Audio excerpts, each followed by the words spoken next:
suite au studio 1. Hela Chichaoui, Rania Bouker, Nour Amal Lahmar. Bonsoir les filles. Bonsoir. En forme? Oui. Alors vous êtes toutes les trois étudiantes à l'INSAT, qui est l'Institut national des sciences et des technologies.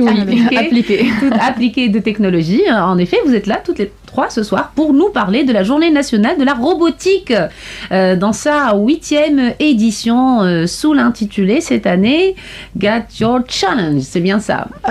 Oui, Hela, oui. Bonsoir. Donc, TunuRobots, la 8e édition de TunuRobots, se tiendra cette année à l'INSAT le 23 avril. Et nous avons un nouvel axe avec, bien sûr, tous les axes classiques de TunuRobots tant adorés par nos participants.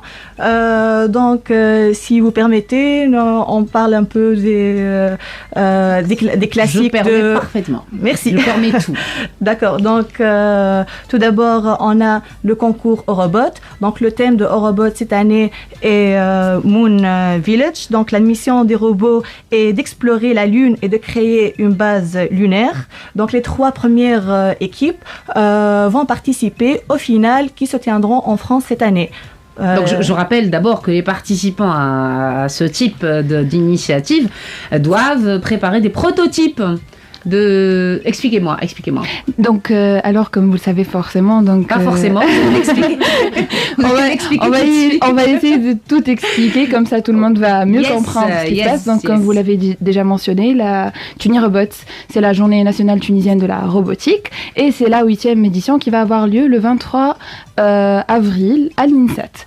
Donc, comme on le fait chaque année, on n'annonce pas le thème dès le début. Donc, on garde un peu de suspense pour la fin. Donc, on finit par annoncer le thème vers la fin. Cette année, comme l'a mentionné Hela, on a bien sûr les axes classiques. Déjà, Hela a parlé du concours Eurobot, qui permet aux équipes, aux 3 premières équipes de participer en France. On a aussi d'autres axes classiques, mais la nouveauté cette année, c'est un nouvel axe qui est intitulé Gadget Challenge. Donc qui a comme thème Ignite My Life. Donc c'est un challenge à vocation humaine et entrepreneuriale. Donc c'est quelque chose de très nouveau à TuniRobots parce que généralement c'est plus la technologie qui est mise en œuvre un peu aussi à la rencontre de l'art. Mais tout ce qui est humanitaire, c'est quelque chose de nouveau pour TuniRobots. Donc on s'est dit pour la 8e édition, allez, on va lancer un nouvel axe, peut-être que ça va donner de bons résultats.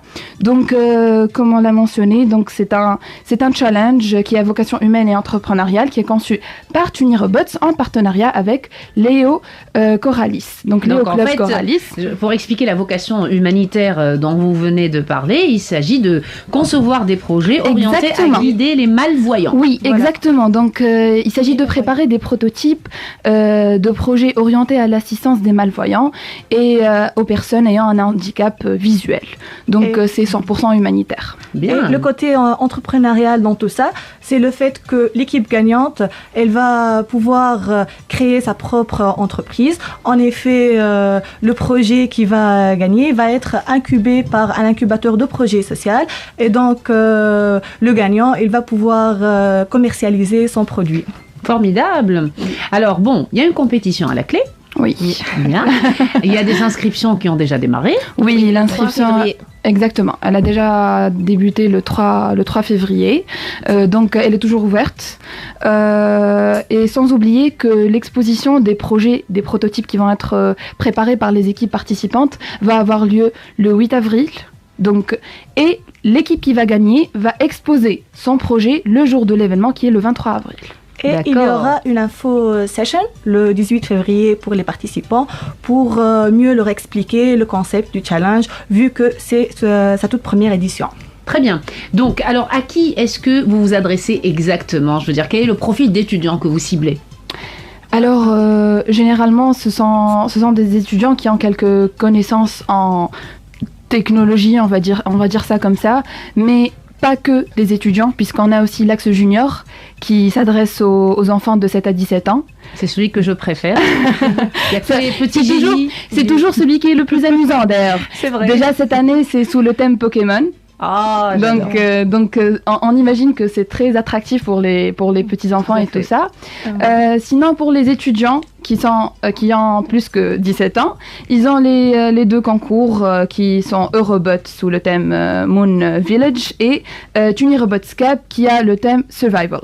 Donc sans oublier bien évidemment l'exposition qui est cette année sous le thème de Community Service. Donc on essaie toujours de faire de rendre hommage, enfin d'essayer d'utiliser la technologie pour la bonne cause. Donc c'est un peu ça l'idée de cette édition, de faire vraiment part de tout ce qui est social en utilisant tout ce qui est technologie. D'accord. Alors comment est-ce que la compétition va se dérouler concrètement, les filles, dites-moi? Tunirobots, il va rassembler tous les passionnés de la robotique à travers ces différentes compétitions. Donc, à partir du 22 avril 2013, il y aura le lancement d'un challenge de 24 heures, tout d'abord, donc où les participants, ils auront à créer un robot fonctionnel conforme à un cahier de charge, et le cahier de charge ne sera dévoilé que le jour du challenge, c'est-à-dire... Bien sûr. Voilà, donc c'est le suspense. Pour les surprises.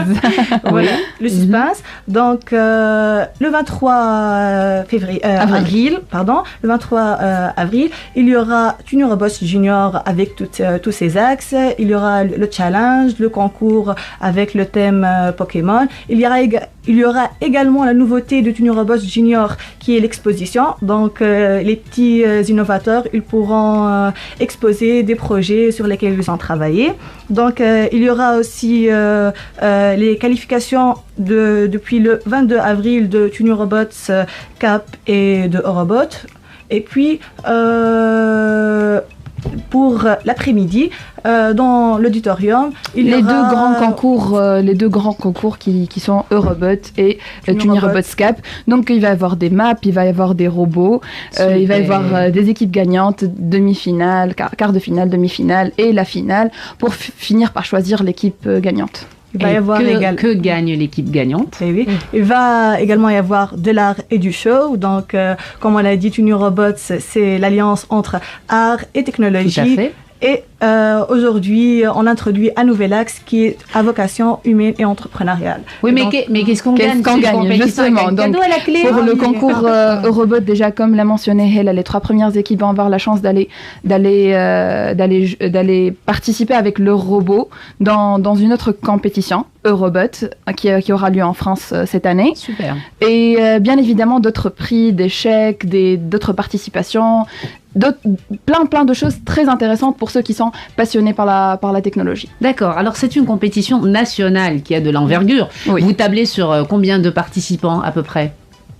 Vous n'avez pas de limite? Pour chaque concours, on a un certain nombre.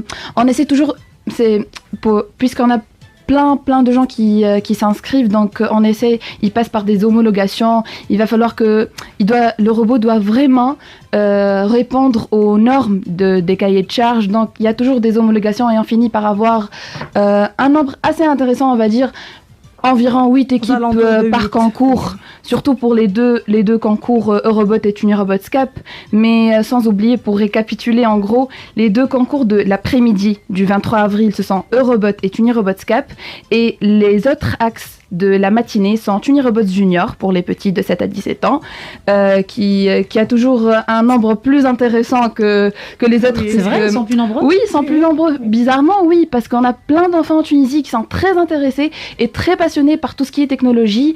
Et puisqu'en Tunisie, on a remarqué qu'il n'y a pas plein d'occasions où les enfants ils ont la possibilité d'exploiter ces dons qu'ils ont, parce qu'on trouve des enfants qui manipulent mieux que nous. C'est vrai, c'est incroyable. Tout ce qui est technologique, et on se dit qu'on devrait vraiment prendre ça en considération. C'est formidable que vous leur donniez de l'espace. Moi, je trouve ça formidable parce qu'ils n'ont pas d'espace à eux, les enfants. Ils n'ont pas d'espace où ils peuvent s'exprimer, donc je salue cette initiative. Écoutez, c'est formidable, les filles. Si vous voulez lancer un appel aux sponsors, c'est le moment où jamais. Et puis vous nous dites comment faire pour entrer en contact avec vous, pour s'inscrire et tout. Oui, donc tous les détails, ils sont fournis sur la page Facebook TuneRobots et sur notre site web www.tunerobots.org. Donc, suivez-nous. Il y aura toute l'actualité qui concerne TuneRobots, que ce soit pour les participants ou pour les spectateurs qui vont éventuellement être présents. Formidable. Rania, alors qu'il n'a rien dit, Rania Bouk. C'est la plus timide de la bande, alors si j'ai bien compris. Très bien. Le mot de la fin, Rania. Qu'est-ce que vous voulez ajouter avant de finir? Ne lui soufflez rien. Non, il ne faut pas souffler, non. Laissez-la. Je mets la pression exprès.